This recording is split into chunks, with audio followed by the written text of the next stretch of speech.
है। और तीसरा है ईश्वर प्रणिधानम।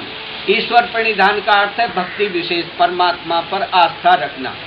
परमात्मा सब कुछ जानते हैं, हमारे अच्छे बुरे सब कर्म जानते हैं, वो कोई उनसे छिप नहीं सकता।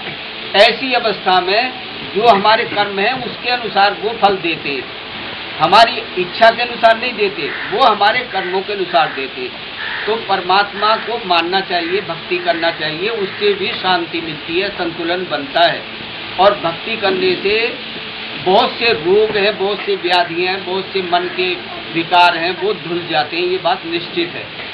तो ये तीन साधन जो है क्रिया योग कहलाता है, और क्रिया योग हमें आवश्यक है सबके लिए। एक विद्यार्थी को भी क्रिया योग चाहिए, किसान को भी चाहिए, माताओं को भी चाहिए, और पुरुषों को भी चाहिए, सबको चाहिए। तो इस क्रिया योग से क्या होता है? समाधि भावनार्थ। ये समाधि अर्थात चित्त की जो चंचलता है वो दूर होती है इससे, पहली बात। दूसरी बात है जो तमोगुण है वो भी कम होता है, तमोगुण कम हो जाता है, रजोगुण कम हो जाता है। तो समाधि भावना अर्थात चित्त की चंचलता हट करके जो एकाग्रता होती है वो समाधि है। दूसरी बात है समाधि भावनार्थक क्लेश तनुकरणार्थ। अविद्या आदि जो पंच क्लेश कहे जाते हैं, क्लेश माने दुख, दुख होता है, हर समय दुख रहता है। जैसे मान लीजिए नींद नहीं आती, रात को सोते हैं नींद नहीं आती, तो दिन में भी काम नहीं होता, तो नींद से जागने के पीछे प्रसन्नता नहीं रहती, कष्ट सा रहता, व्याकुलता सी रहती है। नींद न आना भी एक रोग है और अनेक रोगों का उत्पत्ति का कारण है। तो ये जो नींद न आना है ये भी कष्ट है, ये क्लेश कहलाएगा। और एक जैसे स्मृति है, स्मृति भी एक वृत्ति कहलाती है। स्मृति में जैसे मान लीजिए आप साधन करते समय देखेंगे कई बार अच्छी स्मृति आती है, तो वो विवेक पूर्वक जो स्मृति होती है उससे शांति मिलती है, दुख नहीं होता। परंतु अविवेक मूलक जो स्मृति होती है उससे उस साधक को उस समय भी कष्ट होता है और पीछे भी कष्ट होता है। मान लीजिए आपको ऐसे कर्मों की स्मृति होती है जो अनिष्टकारी है, उससे आपको साधना में भजन में मन नहीं लगता। तो ऐसी स्थिति में स्मृति जो है वो दुख का कारण है, वो क्लेश कहलाएगा। और जब विवेक होता है, ज्ञान होता है, विचार करता है, बुरे भलाई का चिंतन करता है, उसे त्यागने की इच्छा रखता है, तो उस समय जो विवेक की स्मृति होगी वो सुखदायी होगी, क्लिष्ट नहीं होगी। क्लिष्टा क्लिष्टा, क्लिष्ट दुखदायी, और अक्लिष्ट माने जिनसे दुख ना उत्पन्न होता हो, ऐसी स्मृति तो वो होती है ऐसे साधन करने से। तो ये बताया, ये जो क्लेश है पंच क्लेश, अविद्या, अस्मिता, राग, द्वेष, अभिनिवेश। अभिनिवेश का अर्थ है मृत्यु का भय। तो मृत्यु का भय जो है वो भी एक क्लेश है, दुख होता है उससे। तो ये पांच जो क्लेश है ये निर्बल होते हैं, सूक्ष्म होते हैं, किससे? इस क्रिया योग से। तपा स्वाध्याय ईश्वर प्रणिधान नामक जो क्रिया योग है उसके द्वारा ये निर्बल हो जाते हैं, बलवान नहीं होते। एक उदाहरण ले लें आप, किसी का वस्त्र कोई कीचड़ में सन जाए, तो कीचड़ में सनने के पीछे आप तुरंत साबुन नहीं लगाएंगे, क्या प्रक्रिया होगी? पहले स्वच्छ जल से धोएंगे, उसके पीछे जो स्थूल मल है वो साधारण जल से निकाल देंगे, और जो सूक्ष्म मल है उसको साबुन सोडा आदि से दूर करेंगे, यही प्रक्रिया है नहीं?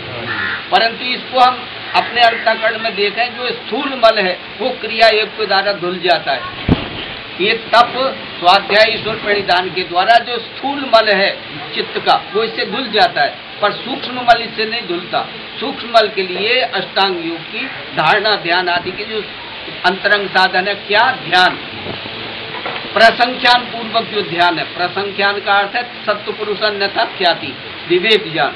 विवेक ज्ञान पूर्वक जो ध्यान होगा वो अंतःकरण के सूक्ष्म मलों को भी धो देता है। एक प्रकार की अग्नि है वो, जो विवेक ज्ञान है वो एक प्रकार की अग्नि है, और वो अग्नि ऐसी है कि अंतःकरण पर पड़े हुए जन्म जन्मांतर के मलिन संस्कारों को धो देता है, वो सूक्ष्म बात है। तो ये जिस प्रकार से हम कीचड़ में सने हुए वस्त्र को पहले साधारण जल से धो करके पीछे सोडा आदि के द्वारा हम उसके सूक्ष्म मल को निकाल देते हैं, इसी प्रकार से तप, स्वाध्याय, ईश्वर प्रणिधान, इनके द्वारा अंतःकरण के स्थूल मल को हम दूर कर देते हैं और सूक्ष्म मल को के विवेक के द्वारा कर देते हैं, तत्व ज्ञान के द्वारा करते हैं। ये एक प्रक्रिया है।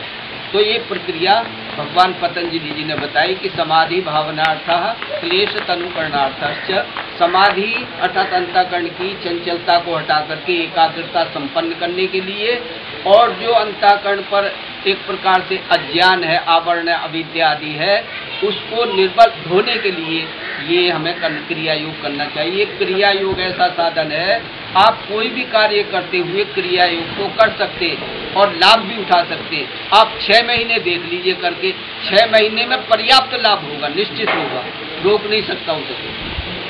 तो क्रिया योग के द्वारा जो ये मल है ये धुल जाते हैं और सूक्ष्म हम ध्यान की योग्यता भी प्राप्त कर ले। तो यही बताया है समाधि भावना अर्थात क्लेश तनुकरणार्थश्च।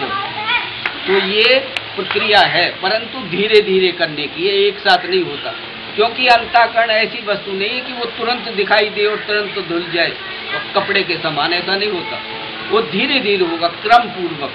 और क्रम पूर्वक में अष्टांग योग में यम नियम आदि जो प्रक्रिया बताई है अष्टांग योग की, क्रम पूर्वक उस पर हम चलें तो ये धुल जाते हैं, निश्चित धुल जाते हैं। तो उससे क्या होगा, बहुत से लोगों को जो उच्च रक्तचाप होता है, क्रोध का अधिक आवेग होता है, चिड़चिड़ापन स्वभाव होता है, वो धीरे धीरे कम होता है, ये बात निश्चित है।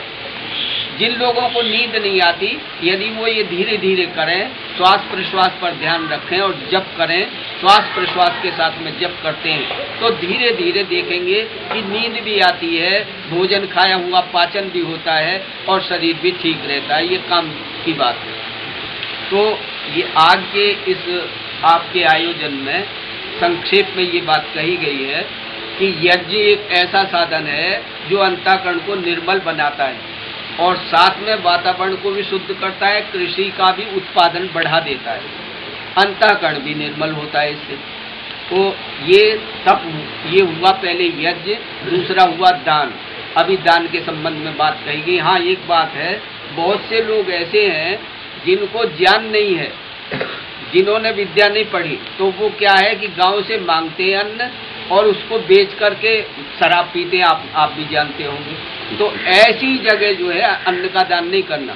जिसे वास्तव में अन्न की आवश्यकता है, भूखा है, उसे अन्न देना चाहिए, और जो शराब आदि पीते हैं इस प्रकार को, उनको अन्न नहीं देना चाहिए। ये बात ध्यान देने की, क्योंकि देशे काले च पात्रे च, देश होना चाहिए उसका, दानदाता देखे कि ये देश है कि नहीं, काल है कि नहीं, और पात्रे च, योग्यता है कि नहीं उसकी। यदि अयोग्य को दान दिया जाता है तो दाता को उससे लाभ नहीं होता, हानि होती है। तो देशे काले च पात्रे च, पात्र भी होना चाहिए। तो ये दान की बात है। तो ऐसे दान से जिससे अंतःकरण निर्मल होता है, वास्तव में दान करने योग्य है वो व्यक्ति जिसको दिया जाता है, तो उससे अंतःकरण निर्मल होता है और दाता को लाभ होता है। ये बात दान के संबंध में कही गई। तो यज्ञ एक अपने में पूर्ण एक वैसा साधन है जिससे हमारा अंतःकरण निर्मल होता है और ऐसा हो जाता है कि भगवत प्राप्ति के योग्य हो जाता है। अंतःकरण निर्मल होने से भगवत भजन में मन लगता है, स्थिरता बनती है, तमोगुण नहीं रहता। ये बहुत सी बातें उससे होती है। तो यज्ञो दानं तपश्चैव पावनानि मनीषिणाम, ये अंतःकरण को निर्मल बनाते हैं, इसलिए नहीं त्यागने चाहिए, इनको करना चाहिए। आपके गांव में इसमें चांदपुर में कभी कभी तो हो ही रहा है। वो यमुनानगर के एक आचार्य जी आते हैं, जहाँ तक वो भी कराते हैं, और ये पुजारी जी भी मध्य मध्य में कराते होंगे। तो ये परंपराएं चलती फूलती फलती फूलती रहे, और जो नामकरण संस्कार है और जो कई संस्कार हैं वो संस्कार भी चलते चाहिए, वो चलाना चाहिए, क्योंकि संस्कार से वो योग्यता बच्चों की होती है जो माता पिता का आदर करें। माता पिता का आदर करने के योग्य तब होता है जब संस्कार किए जाए, उनके संस्कार अवश्य करना चाहिए। अन्यथा आप ये देखेंगे कि आगे आगे ऐसा समय आ रहा है भयंकर कि जब माता भी दुखी और पिता भी दुखी और संतान भी दुखी, ऐसा समय अभी हो रहा है, पर आगे तो एक भयंकर समय आएगा। तो इसलिए संस्कार, बच्चों को संस्कार देना चाहिए। गृहस्थ में यदि बच्चों को संस्कार बनाकर योग्य बनाया जाता है तो वो एक पवित्र कर्म है और उससे उन माता पिताओं का मन भजन में लगता है। तो पुत्रैश्च में यही कहा है मनुस्मृति में कि पुत्रों को उत्पन्न करके शिक्षा दीक्षा करके सामाजिक व्यवस्था के अनुसार परंपरा से उनको योग्य बना देना, वो माता पिता का बहुत बड़ा उत्तरदायित्व है। और ऐसे माता पिता जो निस्वार्थ अपने संतान को योग्य बना देते हैं, वो निश्चित भजन में चले जाते हैं, भगवान की भक्ति उनको मिल जाती है।